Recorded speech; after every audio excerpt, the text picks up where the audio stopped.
This February, Filipino On Demand invites you to capture the many faces of Pinoy love and relationships and witness amazing performances from some of the country's most sensational artists. Mahal kita, pero mas mahal ko ang anak ko. Ang pera natin, hindi basta-bastang mauubos. Pero ang pasensya ko, konti-konti na lang! Huwag kang magsasalita ng masama sa kapwa mo. Bakit ano ka ba dito?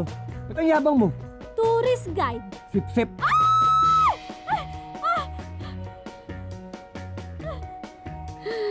Leo! Grabe. Hello. Don't worry. Hold. Mahirap pala. Pwede bang maging tayo na lang? Alam mo, lahat ng ganyan, ang ending yan, hiwalayan din. Tsaka din yung uso. Get enchanted with the power of Pinoy love only here on Filipino On Demand.